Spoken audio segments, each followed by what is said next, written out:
মই এতিয়া উপস্থিত আছোঁ বাক্সা জিলাৰ ভাৰত ভূটান সীমান্তৰ নিকাচীত আৰু এই নিকাচীৰ যি ঐতিহ্যমণ্ডিত নিকাচী হাইস্কুল আৰু এই নিকাচী হাইস্কুলৰ কাইলৈৰ পৰা দুদিনীয়া বৰ্ণাঢ্য কাৰ্যসূচীৰে সোণালী জয়ন্তী উৎসৱ অনুষ্ঠিত হ'ব। ইতিমধ্যে সোণালী জয়ন্তী উৎসৱক লৈ উদযাপন সমিতিয়ে ব্যাপক প্ৰস্তুতি প্ৰায় সম্পূৰ্ণ কৰি তুলিছে আৰু কাইলৈ দিনৰ 7 বজাৰ পৰা ৰাতিপুৱা 7 বজাৰ পৰা এই সোণালী জয়ন্তী উৎসৱৰ শুভাৰম্ভণি হ'ব আৰু এই সোণালী জয়ন্তীৰ কাইলৈ 50গৰাকী বিশিষ্ট ব্যক্তিয়ে 50খন পতাকা উত্তোলন কৰি এই সোণালী জয়ন্তী উৎসৱৰ আৰম্ভণি কৰিব আৰু মোৰ লগত এই উদযাপন সমিতিৰ কেইবাগৰাকীও কাৰ্যকৰ্তা উপস্থিত আছে। মই তেখেতসকলৰ পৰা জানিব বিচাৰিম এই 2টা দিনৰ কাৰ্যসূচী কেনেধৰণে আপোনালোকে অনুষ্ঠিত কৰিব।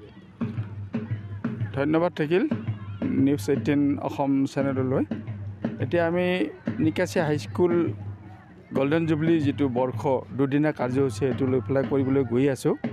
আমি এই ক্ষেত্ৰত আমাৰ যিটো সংকল্প আছে, আমাৰ যিটো চিন্তাধাৰা আছে, সমগ্ৰ অঞ্চল এইখন বিদ্যালয়ৰ সামৰি যিখিনি অঞ্চলৰ ছাত্ৰ ছাত্ৰী তথা সমাজ সেইখিনিয়ে আমাক সহায় কৰিছে। আমি 1500 2000 যিখিনি পৰিয়াল চুপাবোৰ আছে প্ৰতিবোৰ চুপাকে আমি সহযোগ ৰাখিছোঁ। তেওঁলোকৰ মানুহখিনি ৰাইজে আমাৰ লগত সহযোগ কৰি আছে আৰু যিখিনি এলুমনি ছাত্ৰ ছাত্ৰী তেওঁলোকক আমি যোগাযোগ কৰিছোঁ। বিদেশত থকা অসমত থকা আমাৰ ওচৰত থকা বিভিন্ন ব্যক্তি এলুমনি আমাৰ প্ৰাক্তন ছাত্ৰ ছাত্ৰী তেওঁলোকক আমি যোগাযোগ কৰি যিখিনি তেওঁলোকৰ পৰা আমি সঁহাৰি লাভ কৰিছোঁ এই ক্ষেত্ৰত আমি খুব আনন্দিত। তেওঁলোকে আমি আৰ্থিকভাৱে বহু ধৰণে সহায় কৰিছে আৰু সেই ক্ষেত্ৰতে আমি এই দুদিনীয়া কাৰ্যসূচী যিটো সোণালী জয়ন্তী বৰ্ষ এই বৰ্ষটো সম্পূৰ্ণৰূপে ভাল ধৰণে ৰঙীনভাৱে আমি সাফল্যমণ্ডিত কৰিব পাৰিম সেইটো আশা ৰাখিছোঁ। যে এই যিটো দুদিনীয়া কাৰ্যসূচী প্ৰথম দিনা যিটো 14 তাৰিখৰ কাৰ্যসূচী আছে এই কাৰ্যসূচীত আমাৰ যিটো ডাটা আমাৰ মৃদুল সিং ব্ৰহ্ম তেখেতে 12 লাখ টকীয়া আমাক যিটো গেট আমাৰ যিটো তৰণ দিছে সেইটোৰ কাৰণে তেওঁলৈ আমি বাৰে বাৰে শ্ৰদ্ধা যাচিছোঁ স্কুল তৰফৰ পৰা। আৰু তাৰ পিছতে আমি সৃষ্টি কৰিব পাৰিছোঁ আমাৰ এই অনুষ্ঠানৰ কাৰণে যিখিনি ব্যক্তিয়ে জীৱনদান কৰিলে পৰিশ্ৰম কৰি তেওঁলোকে স্কুলখন প্ৰতিষ্ঠা কৰি থৈ গ'ল, তেওঁলোকে আজি আমাৰ মাজত নাই। কিন্তু এই যিটো সম্পদ শিক্ষানুষ্ঠান এই সৃষ্টিৰ নামত তেওঁলোকে যিটো বলিদান দিলে, যিটো আমাক এটা পথ দেখুৱাই গ'ল, তেওঁলোকক শ্ৰদ্ধাঞ্জলি জনাৰ বাবে আমি এটা স্মৃতি সৌধ এটা নিৰ্মাণ কৰিবলৈ সক্ষম হৈছোঁ আৰু এই স্মৃতি সৌধটো আমি অহাকালি ৰাইজৰ সহযোগত আমি উদ্ঘাটন কৰিম।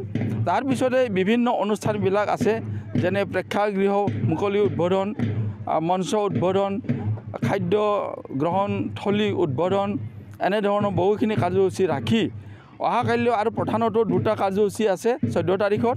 এইটো হৈছে প্ৰধানতঃ এলুমনিসকলক লৈ পেলাই আমি স্মৃতি ৰমন্থন, এইটো আমাৰ এটা কাৰ্যসূচী আছে।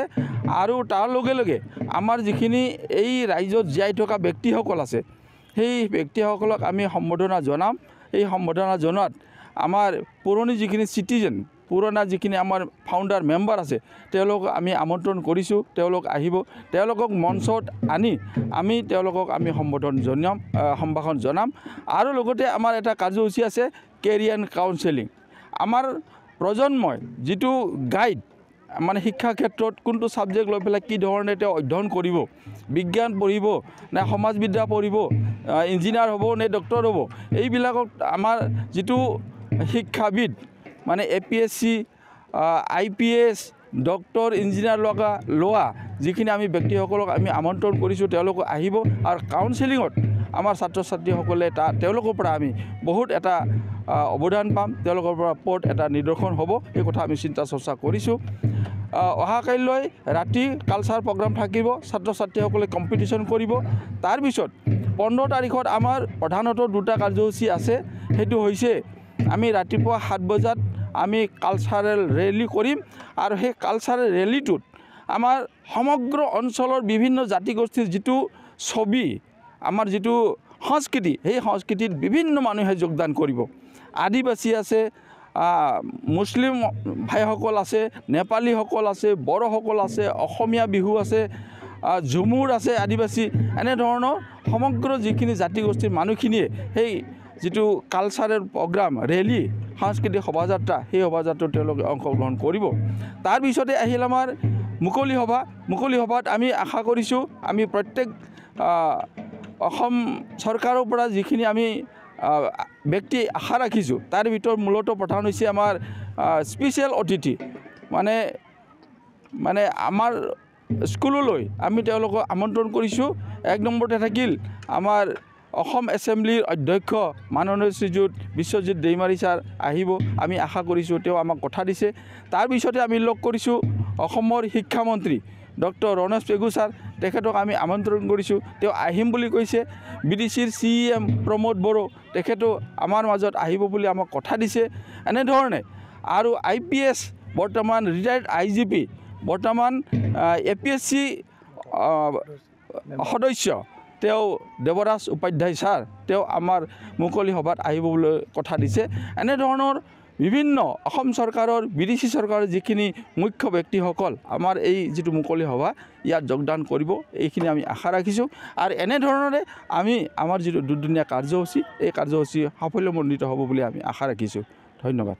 হয়, এই দুদিনীয়া কাৰ্যসূচীৰে অনুষ্ঠিত হ'ব নিকাচি হাইস্কুলৰ সোণালী জয়ন্তী উৎসৱ, য'ত অসম বিধানসভাৰ অধ্যক্ষ বিশ্বজিৎ দৈমাৰী, অসমৰ শিক্ষামন্ত্ৰী ৰণেশ পেগু তথা BTR প্ৰধান প্ৰমোদ বড়ো উপস্থিত থাকিব বুলি ইতিমধ্যে উদযাপন সমিতিয়ে আমাক জানিবলৈ দিছে।